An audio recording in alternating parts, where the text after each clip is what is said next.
If you would like to get your song reviewed, dear listener, there's the filthy capitalist option. As Sori says, $125 gets you straight to the head of the line. You don't have to be a part of the alliance. You don't have to be part of the group. Wait a minute. And the biggest thing is you don't have to wait. You hop, skip, and jump right in front of everybody. $125 gets you there. You do that 3 times, and then get mashed down to the $75 rate for perpetuity. Yes! Also, there is a band review option. So if you've got a band and you're trying to get your band some exposure, hit me up at vinsori@gmail.com, and I'll show you the details about how to pull that off. You can also jump on Patreon, and there is a option on the tiers to be able to get your band reviewed. Yep. Obviously, we can't lie to you, so we can't guarantee a positive review. Get what you get. It's just rubbish. Rubbish. Rubbish. That's British for garbage. My favorite is the community option. $1 at the gate gets you in at Patreon. You get to join an alliance. The alliance joins their points together, and that helps determine what songs that we do. The alliances hang out on Discord. Message me on Patreon to get the link. And they do all kinds of other cool things. They do Minecraft. Dungeons and Dragons. Yeah. It's really a community within the community. Anybody can go on the village, facebook.com/Vin and Sori. There's 160,000+ people on the channel. What's cool about the Discord is that it offers a real opportunity for community connection, friendship, that type of thing. And it's on Discord, so if you're not a Facebook person, it's for you. You start off at $1. Right. Plus you get exclusives. Sori and I are working on a song. So the first 15 seconds of that was on Patreon. Also, at $15 tier and above, when we actually debut the video, they're going to be there live with us. There you are, dear listener. Buy our merch. Buy our merch indeed, and a child shall lead them to buy our merch. Yeah, we are waiting for Vinny to return. He's out of commission temporarily. And Michelle, why are you scared of minions? Scared of minions? Yeah, she's like, I wish they would take the minions out of the commercial. They're creepy. Oh. They're just like all the dark shit we listen to, and it's the minions. I know, big talking Tic Tacs. Okay, so the next song on our list for the big homie DJ Mike Franco is Mike Franco! When We Were Young by Architects. Okay. I think, you know what's funny is there's a guy that I'm really gonna check my email. There's a dude I'm talking to, pretty respected musician, in my opinion, like up there. Yep. And so I'm asking him advice or whatever. He's like, "Yo, listen to this guy," and I'm pretty sure it's the guitarist from Architects. Oh, okay. Because the guitarist from Architects does a lot of teaching with theory and things like that. I'm gonna check. Hey, Jorge Barajas. All right, here we go. So let's check it out. Let's check it out. Architects. I'm gonna check my thing to see if it's Architects, but I'm pretty sure it's him. All right, so let's check it out. Here we go. When We Were. Oh, that's an interesting title. When We Were Young by the Architects. Let's do this shit. Let's switch. Is this an official video? About to lose some people. That's okay. It's Franco.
Is there something in your eye?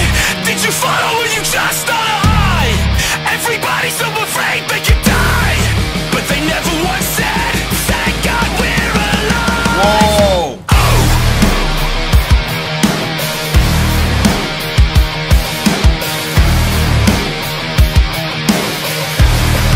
Is there something in your eye? Did you follow or you just on a high? Everybody's so afraid they could die, but they never once said, thank God we're alive. We were young. We thought we had the whole world figured out. We flew into the sun. We thought we had the whole world figured out. Now all we do is speak in tongues. We play a losing game, only now we hear the shouts fading out. We flew into the sun.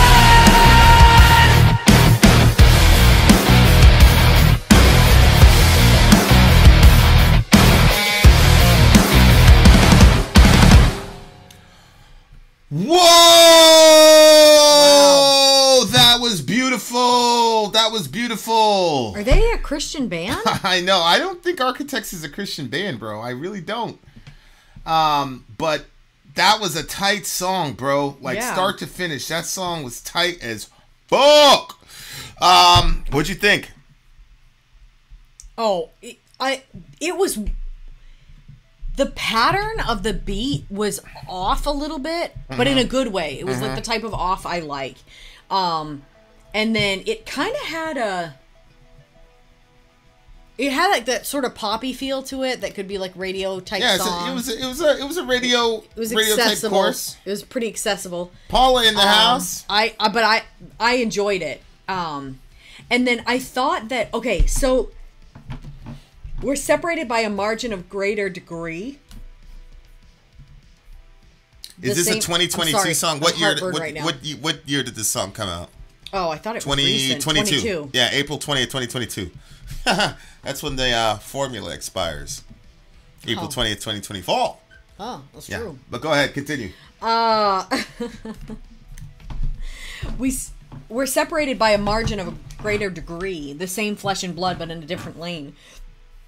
I read The Remedy too, but my words, they still sounded the same.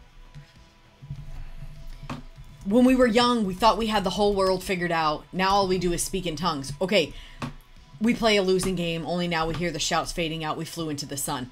So when he says we speak in tongues, what do you think he means by that? Because I think he's saying gibberish. Like, we don't know what we're really talking about.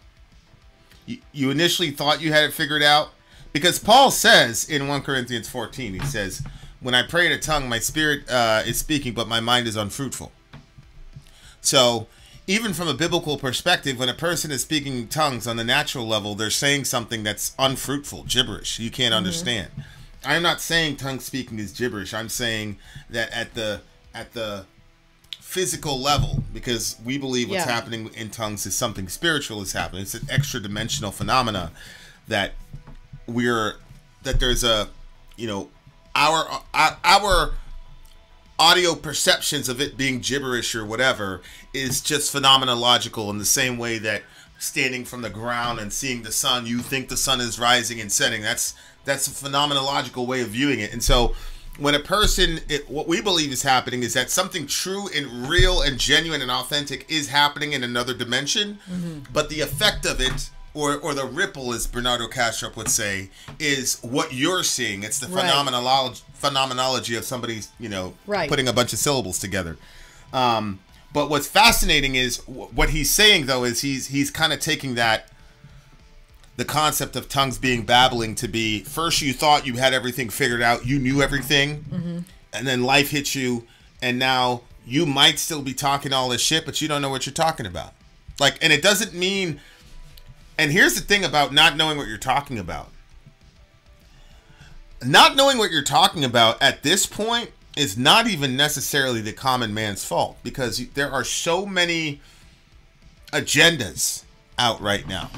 yeah. Like, You can look at the plague we all went through in, you know, mid 2020 around those parts, and all the information and misinformation Ian and has it right disinformation now. and He just said. you know, people talking all types of craziness. But everybody who was talking was so sure. Yep. You know what I'm saying? Like, and during the whole Russia-Trump situation, everybody was so sure. And now with this whole Ukraine-Russia situation, everybody's sure. Like, we all know what we're talking about. You know what I'm saying? So it's like, damn, bro. Like, but what's fascinating is the setup is right. Like, the setup should be, when you're young and dumb, you think you have everything figured out, which, you know, I pull that card at times with the kids. Like, oh, yeah, that's right. You know, you're 13. You know everything. You're right. My bad. Go ahead. Go ahead, Brother Minutes. Although, Dorian's not like that. No, he's not. Dorian's like, give me this wisdom, Father. Literally, that's how he is. Yeah. He's about... I can't share that with the public yet. But, yeah, man, like, that's supposed to be what's happening. And then as you get older and you experience life, you're supposed to go, oh, I really don't know anything. And then it's supposed to humble you and make you... But now, like, we're all stuck in this kind of perpetual period of adolescence where everybody believes they know everything because we have Google. We have Sheikh Google, as Prince says. You know, now, like, everybody believes that they're right. Everybody believes that their team is 100% right, pure as a driven snow, and all their ops are terrible and horrible and dumb. That's the big thing is, you know, you watch TYT, Republicans are dumb, they're monsters, blah, blah, blah. Then you watch a right-wing guy, and they're all communists, and they're all, somebody came in and said we were Marxists. It's so simple. It's so simple, right? Yeah, like, it's you know, life ain't that simple. So, like, before, that was something that used to happen to young people. But now, it's happening to everybody. You know, and if you're not careful, man, like, this certainty in the rightness of your position, you got to be really, really careful. It really should make you pause. You know what I'm saying? Like, if you hear that elements of our government worked with the biggest social media company on the planet, and they were federal agents that were telling the owners and the CEOs of this massive social media platform, which is now not only the American public square but the global public square, and they were telling these people to manage people's thoughts and speech, and to suppress true stories, real true stories. They did that. And because the government Orwellian overreach happened in what they perceive to be in their favor or in their candidate's favor, they're completely fine. They don't see a problem. And this is what I'm saying. Like, all of us need to mature, because only children think that way. Right. Adults think, well, shit, if they did that, what's stopping our ops from doing the same thing to us when they get a little bit of power? Yeah. But we're not thinking that way. So this song to me is kind of like a warning. That's why, like, in the middle when it says, do you have something in your eye? I'm pretty sure that's probably another allusion to the Sermon on the Mount, where Jesus said about judging. You're talking about judging people. And he's like, you're judging your brother? Your brother has a speck in his eye, and you have a log in your eye, but you out here judging your brother with the speck in his eye, but you got a log in your eye. So look, he says, is there something in your eye? Did you fall, or were you just on a high? Everybody's so afraid they could die, but they never once said, thank God we're alive, which is very interesting. So, like, we're spending all this, and it's great. It's true. Like, now what's interesting about the political discourse is that on top of saying you're wrong in your economic policy, now we're attaching moral value to people. So somebody just came in here like 20 minutes ago, and he's like, I'm listening for the first time, but you guys have some Marxist and racial blah, blah, blah, blah, blah. So now this guy has an entire perception of two people he has no idea about. Yeah. And because the term Marxist is used or whatever, these are trigger words. So now you're not just disagreeing with a person and saying, no, I don't believe Medicare for all is the best way to solve the healthcare crisis. Okay, what's the best way to? So we can't talk like that. Now it's, you're a Marxist. Oh, well, you're a capitalist and you hate people and blah, blah. And so now we've got moral kind of, and you know, and look, I'm not saying that there are not moral ramifications to political ideas. Obvious. I mean, the National Socialist Party in Germany was a political outfit at first, but obviously there's a clear moral implication to being on that team. But in the midst of it, there really wasn't. It wasn't until it metastasized into something crazy that changed. So my point is, like, all these things like happen, and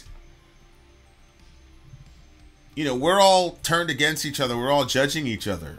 And so that's why I think having for me personally, the doctrine of original sin makes it so that everybody's on equal playing field. So if a person says, "Oh, Republicans are monsters," I go, "Yep," and everybody on my side's a monster too.